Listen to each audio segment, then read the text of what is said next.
I'm Gary Woodill. I'm from the Toronto, Canada area, and I've been doing education and computers for a long time, about 40 years. The last while I've been working on mobile learning because I came out with a book, and it's an area I think is a lot of growth happening at the present time. I think the first impulse with mobile learning is to do the old stuff that we've always done with e-learning or with classroom training, to simply transfer that over to mobile devices, and I think that's a mistake. And active learning is using the body to learn in terms of all your senses. It is taking into account that our senses and our brains work a certain way, and that when we teach, we should make ourselves aware of that and use it in our pedagogy. I also think that active learning is about doing things rather than passively receiving. We've been through 300 years of classroom training.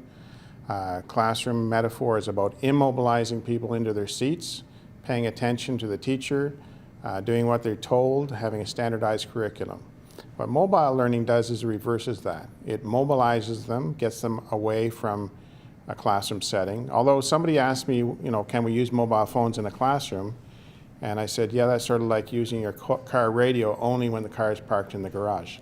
And people get it right away that, yeah, you can do that, but that's not really what mobile learning is. Mobile learning is getting out and seeing the world and starting to engage with the world. So I talk about an attention well, that what we've done with computer-based education is we've created these attention wells, either a screen on a desk or a screen on a device, where we're spending all our time looking at this, and we talk about interacting with it, but really all we're doing is clicking and having something happening on the screen.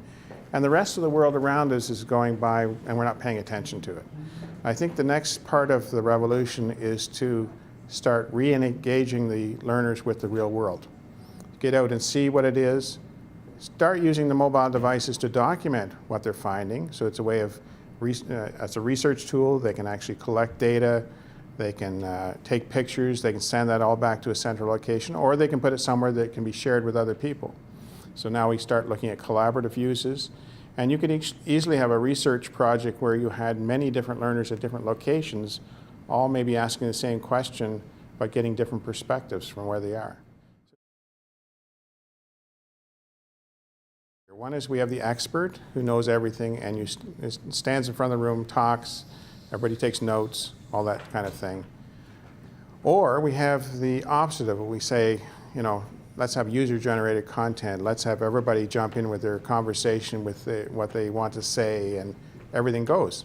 And the result of that is often chaos and a huge, huge amount of information, but you don't know where the good stuff is, where the valuable stuff is. And in between is the possibility of having curators, human filters that say, okay, here's some good stuff to look at on this topic. I've had a look at it, or you can crowdsource it as well.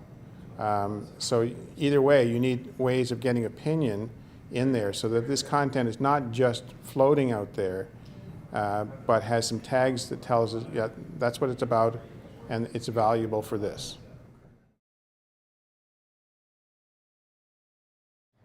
Well, the most personal thing for me is embedded technology, that we're going to start incorporating this technology into our bodies. I already have done so. I have a defibrillator that talks to a wireless device that talks to a computer in another city. But with nanotechnology, we're going to start putting it into our bloodstream. We have now chips being designed to replace parts of the brain that aren't functioning. And we're also starting to map out the brain and understand how it works. So that integration of machine and person, I think, is the most leading edge kind of stuff that I'm looking at.